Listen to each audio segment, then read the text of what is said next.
اللهم صل على رسول الکریم اعوذ باللہ من الشیطان الرجیم بسم اللہ الرحمن الرحیم۔ گزشتہ اتوار کی گفتگو کو جاری رکھنے سے پہلے مختصر سے سوال ہیں، ان کے جوابات اگر دے دیے جائیں۔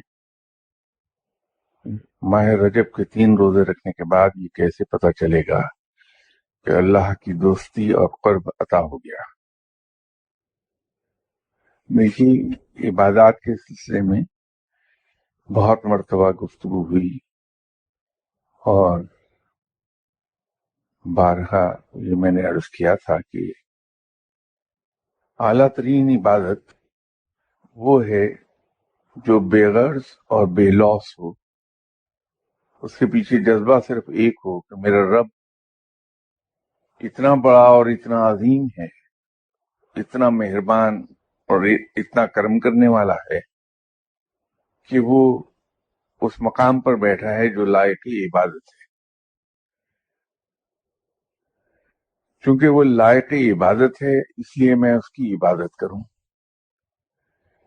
اور عبادت ہر طرح کی ہے۔ روزہ بھی ایک بڑی عبادت ہے۔ یہ سوچ کے کہ میں روزے رکھوں اور مجھے اس کے جواب میں یہ حاصل ہو جائے، وہ ادنا درجے کی عبادت ہو جائے گی۔ اور پھر جس طرح کے ہر کھیل کے کچھ قوانین ہیں اور ان قوانین کی خلاف ورزی کرنے پر انسان کو نقصان ہوتا ہے، اسی طرح جو روحانیت ہے اس کے بھی اپنے رولز آف دی گیم ہیں، اور اس کے اندر ایک بنیادی کلیہ یہ ہے کہ جس شخص نے یہ تانگ رکھی، یہ انتظار کیا کہ مجھے کچھ ملا یا نہیں ملا، آج نہیں ملا کل ملے گا یا نہیں ملے گا، اس شخص کو ساری عمر کی عبادت کرنے کے باوجود کچھ نہیں ملتا۔ اور جو شخص اس سے بے پرواہ ہو گیا اور اس نے اپنے رب کی عبادت صرف اسی انداز میں کی کہ میرا رب لائق عبادت ہے، تو وہ بہت جلدی منزل کو پہنچا، اس کو بہت جلد عطا کر دیا گیا۔ میری گزارش یہ ہوگی کہ ہم رجب کے روزے ہوں یا شعبان کے ہوں، اگر ہم یہ چاہتے ہیں کہ ہمارا رب ہم سے راضی ہو تو ان چیزوں سے بالاتر ہو کے رب کی عبادت کریں، اور دل میں صرف ایک خیال ہم رکھیں کہ ہم اللہ کی عبادت اس لیے کر رہے ہیں کہ ہمارا رب لائق عبادت ہے، پھر تو بہت کچھ مل جائے گا۔ باقی اس سوال کے جواب میں یہ عرض کر دوں کہ رب تعالی کے راضی ہونے کی نشانی سب سے بڑی یہ ہوتی ہے کہ انسان اپنے آپ کو راضی برضائے رب محسوس کرنے لگتا ہے، کہ کوئی خوشی ہو یا کوئی غم، انعام ہو یا کوئی سزا، دکھ ہو یا سکھ ہو، سب کو وہ ہنستے ہوئے چہرے سے برداشت کرنے لگتا ہے، تو سمجھ لیجئے کہ رب آپ سے راضی ہو گیا۔ اسی سوال کی کنٹینیویشن میں اس کا دوسرا حصہ ہے کہ اگر یہ دوستی اور قرب حاصل ہو جائے تو اس کو ایور لاسٹنگ کیسے بنایا جا سکتا ہے۔ ہم بائیسیکل چلاتے ہیں، موٹر سائیکل چلاتے ہیں، کار ہے یا ہوائی جہاز اڑاتے ہیں۔ ہوائی جہاز ٹیک آف کرتا ہے، اس کے انجن فل تھروٹل پر ہوتے ہیں، وہ پورا زور لگا رہے ہوتے ہیں۔ جو ہی ٹیک آف کر جاتا ہے اور ایک خاص بلندی پر پہنچتا ہے تو ان تھروٹلز کو کروز پر کر دیا جاتا ہے، اس میں پھر تھوڑا سا زور لگا رہے ہوتے ہیں انجن، اور ہوائی جہاز اڑتا رہتا ہے۔ لائک وائز کار جب کھڑی ہے، اسٹینڈ سٹل حالت میں ہے، تو اس کو موو کرنے کے لیے ہم فرسٹ گیئر لگاتے ہیں، جہاں پہ انجن میکسیمم پاور ٹرانسمیشن کے ذریعے ویلز پر ٹرانسفر کر رہا ہوتا ہے۔ جو وہ سپیڈ پکڑتی جاتی ہے، ہم اس کے گیئرز شفٹ کرتے جاتے ہیں حتیٰ کہ اسے ٹاپ گیئر میں ڈال دیتے ہیں. وہاں پر انجن بہت کم زور لگاتا ہے. گاڑی رول کر رہی ہوتی ہے, صرف اسے ایک سرٹن سپیڈ پہ رکھنے کے لیے انجن ہلکا ہلکا زور لگاتا رہتا. اسی طرح جب انسان ایک خاص درجے پہ پہنچتا ہے تو وہ پھر روٹین میں عبادات کرتا چلا جاتا. جس زمانے میں پیر, صوفی اور فقیر ان کی ڈیفینیشن بیان ہو رہی تھی تو میں نے عرض کیا تھا کہ فقیر وہ ہے جو دنیا بھر کی مشقتیں اٹھا رہا ہوتا ہے,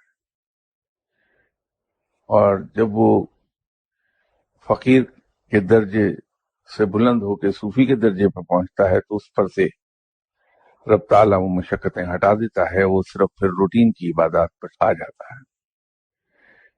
اسی طرح جب رب ہم سے راضی ہو گیا تو پھر ہم اگر روٹین کی عبادات بھی کرتے چلے جائیں گے, اپنے معمولات کو ادا کرتے چلے جائیں گے, تو رب راضی رہتا ہے.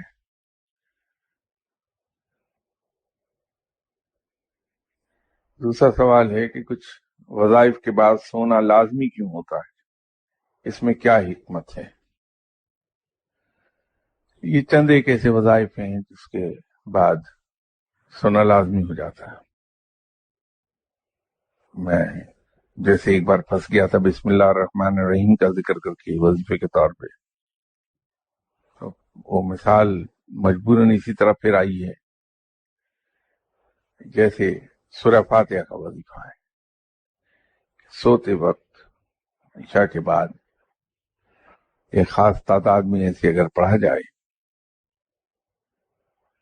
تو اس کے بعد لازم یہ ہوتا ہے کہ بولا نہ جائے. تو وہ اگر ہم بغیر بات کیے سو جائیں تو وہ اثرات جو مرتب ہوئے ہیں اس کی پڑھائی سے انسان کے جسم اور ذہن پر, اس کی روح پر, وہ سٹور ہو جاتے ہیں. اگر اس میں سو جایا جائے تو یوں کہیے کہ وہ ثبت ہو گئے, اس کے اثرات ذہن پر, جسم پر, روح پر. بھلے 15 منٹ سو کے پھر اٹھ کے بات چیت کر لیں, کیونکہ اگر پڑھنے کے فوراً بعد بات چیت کی گئی تو اس کا عمل کچھ ایسا ہوگا کہ جیسے کسی آبجیکٹ پر اسٹیٹک چارج آ جائے تو اس کو آپ زمین سے ٹچ کر دیں تو اسٹیٹک چارج زائل ہو جاتا ہے.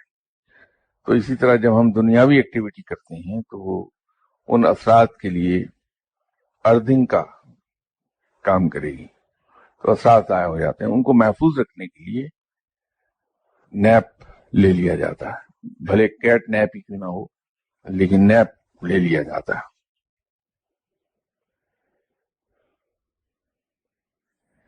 ایک اور سوال ہے کہ کیا ایک برے آدمی کی روح بھی اسی طرح قبض کی جاتی ہے جس طرح ایک نیک آدمی کی, اور جن لوگوں کی حادثے میں اچانک موت ہو جاتی ہے کیا ان لوگوں کو بھی روح قبض کرنے کے تکلیف دہ عمل سے گزرنا پڑتا ہے؟ جو روح قبض کرنے کا عمل ہے, خالصاً صرف قبض کرنے کا, وہ تو اتنا تکلیف دہ نہیں ہوتا. وہ صرف ایک ہلکی سی سنسناہٹ ہوتی ہے اور پاؤں کے انگوٹھے سے یہاں سے شروع ہوتی ہے, اسٹیپ سے. تو انسان صاف محسوس کرتا ہے کہ میری ان حصوں سے جان نکل رہی, ختم ہو رہی ہے. اس سنسناہٹ کے ساتھ ہی انسان کا ذہن یوں محسوس کرتا ہے جیسے وہ آہستہ آہستہ فضا میں اٹھ رہا ہے اوپر کو, اور ایک عجیب سناٹے کی سی کیفیت ہوتی ہے. وہ سناٹا اس کے چاروں طرف پھیل جاتا ہے اور وہ یہاں سے روح قبض ہونا شروع ہوتی پاؤں کے انگوٹھے کی اسٹیپ سے, اور گریجولی یوں آتی ہے آخر پر جا کے ذہن کا حصہ, وہ روح قبض ہوتی. تو اس میں کوئی تکلیف دہ امر نہیں, لیکن نزا کا عالم جو ہے کیونکہ نزا مرنے سے تھوڑی دیر پہلے جو انسان پر کیفیت طاری ہوتی ہے اس کو حالت نزا کہتے ہیں. اس میں کچھ لوگوں کو تکلیف سے ضرور گزرنا پڑتا ہے، لیکن روح کے قبض ہوتے وقت تو کوئی تکلیف نہیں ہوتی، وہ تو بلکہ ایک عجیب سرور والا احساس ہوتا ہے. ایسا سرور ہے کہ اس کو بیان میں نہیں کر پاؤں گا کہ کیا اس کی کوئی مجھے مثال سمجھ نہیں آتی. تو یہی کچھ ہوتا ہے کہ ایک تو ہلکی ہلکی سنسناہٹ سے محسوس ہو رہی ہوتی ہے، دوسرا آدمی محسوس کرتا ہے کہ میں آہستہ فضا میں بلند ہو رہا ہوں، اور تیسرا اس کے چاروں طرف ایک گہرا سناٹا چھانے لگتا ہے. تو یہ تین چیزوں کا وہ کمبینیشن ہوتی ہے، وہ کیفیت. لیکن حالت نزا میں تکلیف ہوتی ہے. یہ وہ حالت ہے جو روح قبض ہونے سے فوراً پہلے طاری ہوتی ہے انسان پہ. اس میں کچھ لوگوں کو تکلیف ہوتی ہے، کچھ کو نہیں ہوتی. آپ نے دیکھا ہوگا کہ عام طور پر جو بہت نیک لوگ ہیں وہ لمبی بیماری کے بعد انتقال کرتے ہیں. حدیث کے مطابق بیماری انسان کے گناہوں کو ختم کرتی، جھاڑ دیتی ہے. تو اللہ تعالیٰ اپنے نیک بندوں پر کرم فرماتا ہے کہ ان کے گناہ تو ہر شخص سے ہوتے ہیں، کسی بھی مقام پر فائز ہے ماسوائے پیغمبروں کے. اگر انسان ہے تو اس سے کہیں نہ کہیں گناہ ضرور ہو گیا ہوتا ہے. تو رب تعالیٰ اپنے نیک بندوں کے گناہوں کو یہیں پر جھاڑ دیتا اس بیماری کے ذریعے. گزشتہ اتوار انسان کی جسم کی تخلیق اور اس کے اجزاء ترکیبی اور اس کی روح کے اجزاء ترکیبی کے سلسلے میں بات ہو رہی تھی، اور میں نے یہ وعدہ کیا تھا کہ اگلے اتوار انشاءاللہ اسی موضوع پہ مزید گفتگو کریں گے. بنیادی طور پہ انسان کی جسم کے 4 اجزاء ہیں: مٹی، پانی، ہوا اور آگ.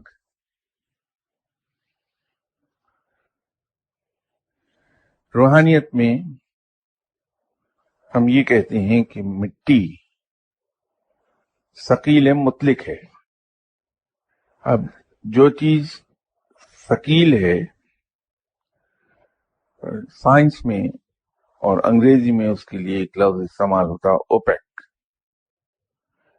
کہ جس کے آر پار دیکھا نہ جا سکے اسے ثقیل کہتے ہیں. تو مٹی ثقیل مطلق ہے، اس میں سے کسی طور آر پار دیکھا نہیں جا سکتا. یہ اس کی ایک صفت ہے. دوسری صفت مٹی کی یہ ہے کہ یہ بھربھری ہوتی ہے، اور تیسری صفت اس کی چکناہٹ ہے کہ اس میں چکناہٹ ہوتی ہے. اس کے نتیجے میں بھربھری ہونے کے باوجود یہ ایک شکل اختیار کر جاتی ہے، اور جب تک کہ اسے ٹھیس نہ لگائی جائے گی وہ شکل قائم رکھتی ہے. پانی ثقیل مصاف ہے، اور اس کی خاصیت شفافیت ہے، اور اس میں ہلکی سی چکناہٹ بھی ہوتی ہے. تیسرا عنصر ہوا ہے. یہ خفیف و جاذب ہے، اس میں لطافت ہے. یہ نمی کو جذب کرنے کی قوت بھی رکھتی ہے، لیکن ثقیل نہیں ہے. چوتھا عنصر آگ ہے. اس میں فنا کی قوت ہے اور وہ مطلق ہے. یہ ہر چیز کو فنا کرتی ہے.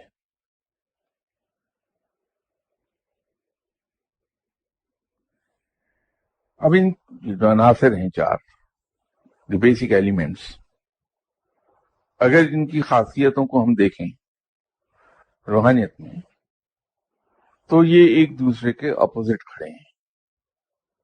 ان میں کامن چیزیں نہیں ہیں، لیکن یہ پھر بھی یکجا ہوتے ہیں. اور وہ اعجاز ہے کن فیکن کا، کہ چونکہ باری تعالیٰ نے حکم دے دیا ہونے کا، تو یہ چاروں مخالف عناصر بھی یکجا ہو کے ایک جگہ قائم ہو جاتے ہیں۔ جب ان عناصر سے ایک پتلا بنتا ہے انسان کا، اور اس کے اندر حلول نور حق پھونکا جاتا ہے، تو اس میں حرکت پیدا ہو جاتی ہے، اور حرکت نشانی ہے زندگی کی، اسے زندگی عطا کر دی جاتی ہے۔ اور پھر وہ زندہ پتلا اپنے اندر دو حصے رکھتا ہے، ایک غنان حص اور دوسری غیر غنان حص۔ یہ اصطلاحیں ہیں روحانیت کی، اور اس کو آسان زبان میں شعور فطرت اور لاشعور فطرت کہیں گے۔ غنان حص شعور فطرت ہو گیا، اور غیر غنان حص لاشعور فطرت ہو گیا۔ ان دونوں فطرتوں کو جو چیز برج کرتی ہے، ان دونوں کو رب نے برج کیا ہے۔ ان دونوں کو برج کرنے والی چیز نفس رحمانی کہلاتی ہے، اور نفس رحمانی ہی انسانی زندگی میں سب کچھ ہے۔ یہی وہ چیز ہے جو ہمیں ایسے باغ میں لے جاتی ہے جہاں فطرت کے مختلف رنگ و بو اور رنگ و گل ہیں۔ یہی حص ہمیں اس باغ میں لے جائے گی جس میں گوہر نور مروارید پایا جاتا ہے، اور یہی وہ حص ہے جو ہمیں اس باغ تک لے جاتی ہے جہاں خوشبو وحدت ہوتی ہے، اور یہی وہ حص ہے جو ہمیں وہاں لے جاتی ہے جس باغ کے بیچوں بیچ خوشبو دریائے وحدت بہتا ہے۔ جب ہم حروف مقطعات کا ذکر یہاں کر رہے تھے تو میں نے مختلف حروف مقطعات کے بارے میں عرض کیا تھا کہ جتنے بھی حروف مقطعات ہیں یہ در حقیقت ایک تحفہ ہے رب تعالیٰ کا، جو اس نے حضرت آدم علیہ السلام کو تو سکھائے تھے۔ علم الاسماء اسی کا نام تھا، لیکن اس کی وضاحت اور اس کی اصل حقیقت رب تعالیٰ نے بطور تحفہ عطا فرمائی تھی آپ صلی اللہ علیہ وسلم کو معراج کے دوران۔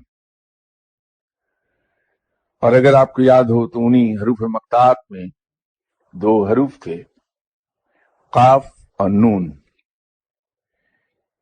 یہ جو دریائے وحدت کا میں ذکر کر رہا ہوں، یاد رکھیے اس کے ایک کنارہ قاف ہے اور دوسرا کنارہ نون ہے۔ اور قاف کے بارے میں نے عرض کیا تھا کہ قاف ریپریزنٹ کرتا ہے قلم کو، اور قلم ریپریزنٹ کرتی ہے علم کو۔ تو یوں دیکھ لیجئے کہ دریائے وحدت کا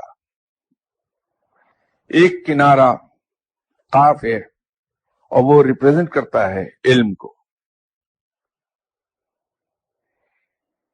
اسی نفس رحمانی کو جو ہمیں ان سب جگہوں پر پہنچاتا ہے اور ان مقامات کی سیر کرا دے گا، اسی کو قابو کرنا اصل ریاضت ہے،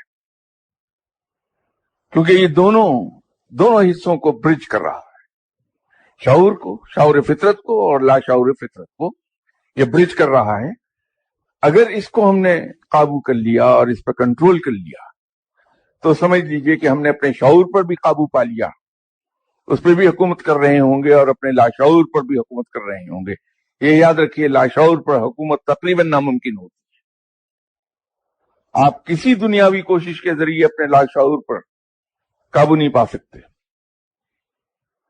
انسٹنکٹس پہ قابو پایا جا سکتا ہے، جو جبلت ہے اس پر قابو پایا جا سکتا ہے، لیکن لاشعور پر قابو پانا بڑا دشوار ہے۔ وہ صرف اور صرف روحانیت کے ذریعے قابو پایا جا سکتا ہے۔ انسان کی جبلت ہے، اس کی انسٹنکٹ ہے کہ دھماکہ سنتا ہے تو ایک دم سے اس کا جسم